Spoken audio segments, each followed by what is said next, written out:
ಇಂದು ನಾನು microwave oven ಬಳಸಿ ಪನ್ನೀರ್ ಟಿಕ್ಕಾ ಮಾಡ್ತಿದ್ದೇನೆ. ಉತ್ತರ ಭಾರತೀಯ ಮೂಲದ ಈ ಪನ್ನೀರ್ ಟಿಕ್ಕಾ ಸ್ಟಾರ್ಟರ್ ಆಗಿ ಸೇವಿಸಬಹುದು. ಇದು ಚಿಕ್ಕ ಮಕ್ಕಳಿಂದ ಹಿಡಿದು ಹಿರಿಯರವರೆಗೂ ಬಾಯಿ ಚಪ್ಪರಿಸಿಕೊಂಡು ತಿನ್ನಲು ಬಯಸುತ್ತಾರೆ. ಧಾಬಾ ಮತ್ತು ರೆಸ್ಟೋರೆಂಟ್ಗಳಲ್ಲಿ ಇದನ್ನು ತಂದೂರು ಒಲೆಯಲ್ಲಿ ಮಾಡ್ತಾರೆ. ಆದರೆ ಮನೆಯಲ್ಲಿ ಮೈಕ್ರೋವೇವ್ ಓವನ್ ಇದ್ದು ಅದರಲ್ಲಿ ಗ್ರಿಲ್ ಆಪ್ಷನ್ ಇದ್ದರೆ ಈ ಪನ್ನೀರ್ ಟಿಕ್ಕಾ ಮನೆಯಲ್ಲಿಯೇ ತಯಾರಿಸ್ಕೋಬಹುದು. ಹಾಗಾದರೆ ಬನ್ನಿ, ಪನ್ನೀರ್ ಟಿಕ್ಕಾ ಹೇಗೆ ಮಾಡೋದೆಂದು ತಿಳಿಯಲು ಈ ವಿಡಿಯೋ ಪೂರ್ತಿಯಾಗಿ ನೋಡಿ. ಇಷ್ಟವಾದರೆ ಲೈಕ್ ಮಾಡಿ, ಶೇರ್ ಮಾಡಿ ಹಾಗೂ ಕಮೆಂಟ್ ಮಾಡೋದನ್ನು ಮರಿಬೇಡಿ. ಆದರೆ ಅದಕ್ಕೂ ಮೊದಲು ನಮಸ್ಕಾರ, ಪಾಕಶಾಸ್ತ್ರ ಚಾನಲ್ಗೆ ಸ್ವಾಗತ. ನಾನು ಸುರೇಖಾ ತಳವಾರ್.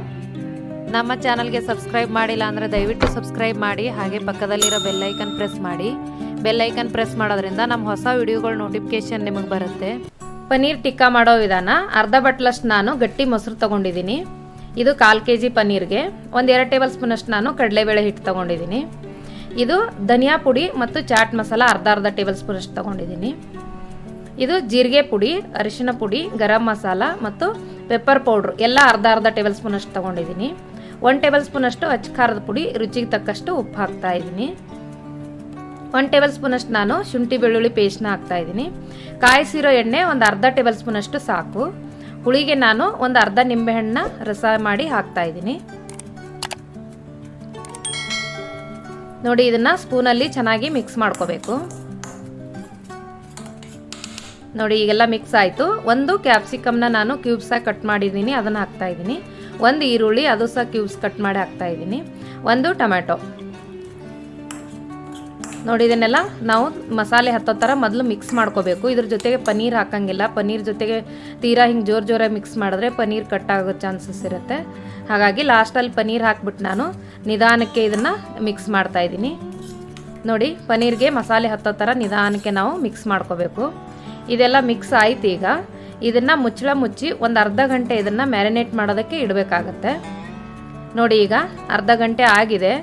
ನೋಡಿ, ಇದು ಮೈಕ್ರೋವೇವ್ ಓವನ್ನಲ್ಲಿ ಗ್ರಿಲ್ಗೆ ಈ ಥರ ಸ್ಟಿಕ್ ಬಂದಿದೆ. ನೋಡಿ, ಇದಕ್ಕೆಲ್ಲ ನಾನು ಚುಚ್ಚಿ ರೆಡಿ ಮಾಡಿ ಇಟ್ಕೋತಾ ಇದ್ದೀನಿ. ಯಾರಾದರೂ ಮನೆಗೆ ಗೆಸ್ಟ್ ಬಂದಾಗ, ಇಲ್ಲ ಪಾರ್ಟಿ ಏನಾದರೂ ಇದ್ದಾಗ, ಮತ್ತು ಈ ಥರ ಬೇರೆ ಏನಾದರೂ ಡಿಫ್ರೆಂಟಾಗಿ ಮಾಡ್ಕೊಂಡು ತಿನ್ನಬೇಕು ಅನ್ನಿಸ್ದಾಗ ಇದನ್ನು ಮಾಡಿ ನೋಡಿ, ತುಂಬ ಟೇಸ್ಟಿಯಾಗಿರುತ್ತೆ. ಇದು ಆಯಿಲ್ ಫ್ರೀ ಆಗಿರೋದ್ರಿಂದ ಹೆಲ್ತ್ ಕೂಡ ಒಳ್ಳೆಯದು.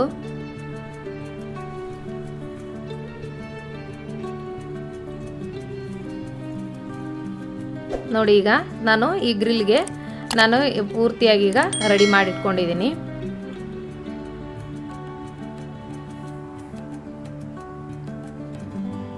ಈ ಥರ ಗ್ರಿಲ್ ಇಲ್ಲ ಅಂದರೆ ನಾನು ಟ್ರೇಯಲ್ಲಿ ಕೂಡ ಮಾಡಿದ್ದೀನಿ, ಅದು ಸಹ ತೋರಿಸ್ತೀನಿ. ಇದಾದಮೇಲೆ ನೋಡಿ, ಇದನ್ನು ಇಲ್ಲಿ ಫಿಕ್ಸ್ ಮಾಡ್ಕೋಬೇಕು.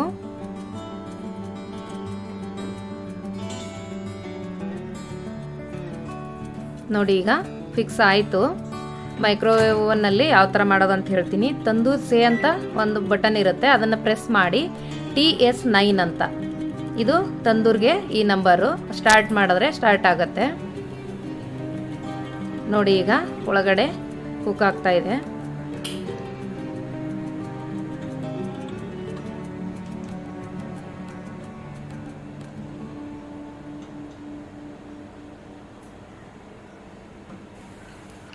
ನೋಡಿ, ನಾನೀಗ ಇದು ಟ್ರೇಯಲ್ಲಿ ಯಾವ ಥರ ಮಾಡೋದು ಅಂತ ತೋರಿಸ್ತಾ ಇದ್ದೀನಿ. ಸ್ಟಿಕ್ನ ಸ್ವಲ್ಪ ನೆನೆಸಿಡಬೇಕು ನೀರಲ್ಲಿ, ಇಲ್ಲಾಂದರೆ ಸುಟ್ಟು ಹೋಗೋ ಚಾನ್ಸಸ್ ಇರುತ್ತೆ ಸ್ಟಿಕ್ಕು. ಹಾಗಾಗಿ ನಾನೊಂದು ಅರ್ಧ ಗಂಟೆ ನೀರಲ್ಲಿ ಈ ಸ್ಟಿಕ್ನ ನಾನು ನೆನೆಸಿಟ್ಟಿದ್ದೆ. ಇದು ಸಹ ಸೇಮು ಈ ಥರ ಸ್ಟಿಕ್ಕಿಗೆಲ್ಲ ಚುಚ್ಚಿಬಿಟ್ಟು ಟ್ರೇಯಲ್ಲಿ ಇಟ್ಕೊಬೇಕಷ್ಟೆ.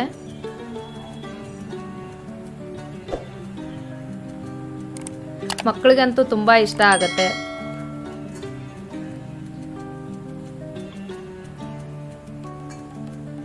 ನೋಡಿ, ನಾನು ಒಂದು ಆನಿಯನ್ನು, ಈ ಥರ ಪನ್ನೀರು, ಕ್ಯಾಪ್ಸಿಕಮ್ಮು, ಟೊಮಾಟೊ ಎಲ್ಲ ಒಂದೊಂದಾಗಿ ನಾನು ಈ ಸ್ಟಿಕ್ಕಿಗೆ ನಾನು ಚುಚ್ಚಿಬಿಟ್ಟು ರೆಡಿ ಮಾಡ್ಕೊತಾ ಇದ್ದೀನಿ. ನೋಡಿ, ಇಲ್ಲಿ ಟ್ರೇಯಲ್ಲಿ ಇಡ್ತಾ ಇದ್ದೀನಿ. ಎಲ್ಲನೂ ಈ ಥರ ರೆಡಿ ಮಾಡ್ಕೊಂಡಿದ್ದೀನಿ. ಇದು ಸಹ ಸೇಮ್ ಪ್ರೊಸೀಜರಲ್ಲಿ ನಾವು ಇದನ್ನು ಕುಕ್ ಮಾಡ್ಕೋಬೇಕು. ನಾನು ಒಳಗಡೆ ಒಂದು ಸ್ಟ್ಯಾಂಡ್ ಇಡ್ತಾ ಇದ್ದೀನಿ, ಡೈರೆಕ್ಟಾಗಿ ಇಡೋಂಗಿಲ್ಲ. ಒಂದು ಸ್ಟ್ಯಾಂಡ್ ಇಟ್ಬಿಟ್ಟು ಇದು ಟ್ರೇನ ಇಡ್ತಾ ಇದ್ದೀನಿ. ನೋಡಿ, ಸೇಮು ತಂದೂರ್ ಸೇಪ್ ಅಂತ ಬಟನ್ ಪ್ರೆಸ್ ಮಾಡಿ ಇದು TS9 ಅಂತ ಅದಕ್ಕೆ ಸೆಟ್ ಮಾಡಿಕೊಂಡು ಸ್ಟಾರ್ಟ್ ಮಾಡಿದ್ರೆ ಸ್ಟಾರ್ಟ್ ಆಗುತ್ತೆ. ನೋಡಿ, ಈಗ 22 ನಿಮಿಷ ಆಯಿತು. ಈಗ 12 ನಿಮಿಷಕ್ಕೆ ಇದು ಬೀಪ್ ಬಂದಿದ ತಕ್ಷಣ ನಾವು ಪಾಸ್ ಮಾಡಿ ಇದಕ್ಕೆ ಸ್ವಲ್ಪ ಆಯಿಲ್ ಹಚ್ಕೋಬೇಕಾಗತ್ತೆ.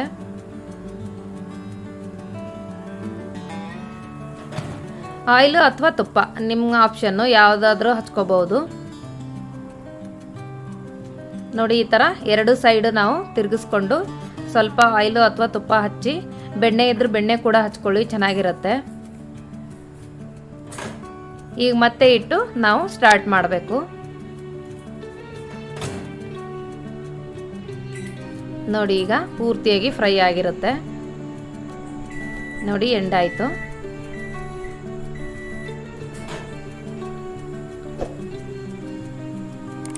ನೋಡಿ ಪನ್ನೀರ್ ಟಿಕ್ಕಾ ರೆಡಿ ಆಯಿತು. ಇದಕ್ಕೆ ನಾನು ಪುದೀನ ಚಟ್ನಿ ಮಾಡಿದ್ದೀನಿ. ರುಚಿಕರವಾದ ಪನ್ನೀರ್ ಟಿಕ್ಕಾ ನೀವು ಕೂಡ ನಿಮ್ಮ ಮನೇಲಿ ಟ್ರೈ ಮಾಡಿ, ತುಂಬ ಟೇಸ್ಟಿಯಾಗಿರುತ್ತೆ, ಎಲ್ರಿಗೂ ಕೂಡ ಇಷ್ಟ ಆಗುತ್ತೆ. ಪನ್ನೀರ್ ಟಿಕ್ಕಾ ಮಾಡಲು ಬೇಕಾಗುವ ಸಾಮಗ್ರಿಗಳು: 1/4 kg ಪನ್ನೀರು, ಅರ್ಧ ಬಟ್ಲು ಮೊಸರು, ಚಾಟ್ ಮಸಾಲ ಮತ್ತು ಧನಿಯಾ ಪುಡಿ ಅರ್ಧ ಟೇಬಲ್ ಸ್ಪೂನು, 2 ಟೇಬಲ್ ಸ್ಪೂನಷ್ಟು ಕಡಲೆಬೇಳೆ ಹಿಟ್ಟು, ಸ್ವಲ್ಪ ಕುಕ್ಕಿಂಗ್ ಆಯಿಲು, ಅರ್ಧ ನಿಂಬೆಹಣ್ಣು, 1 ಟೇಬಲ್ ಸ್ಪೂನಷ್ಟು ಶುಂಠಿ ಬೆಳ್ಳುಳ್ಳಿ ಪೇಸ್ಟು, ಕ್ಯಾಪ್ಸಿಕಮ್ಮು 1, ಈರುಳ್ಳಿ 1, ಟೊಮೆಟೊ 1, ಪೆಪ್ಪರ್ ಪುಡಿ, ಜೀರಿಗೆ ಪುಡಿ, ಅರಿಶಿನ ಪುಡಿ, ಗರಂ ಮಸಾಲ ಎಲ್ಲ ಅರ್ಧ ಟೇಬಲ್ ಸ್ಪೂನಷ್ಟು, 1 ಟೇಬಲ್ ಸ್ಪೂನು ಅಚ್ಕಾರದ ಪುಡಿ, ರುಚಿಗೆ ತಕ್ಕಷ್ಟು ಉಪ್ಪು.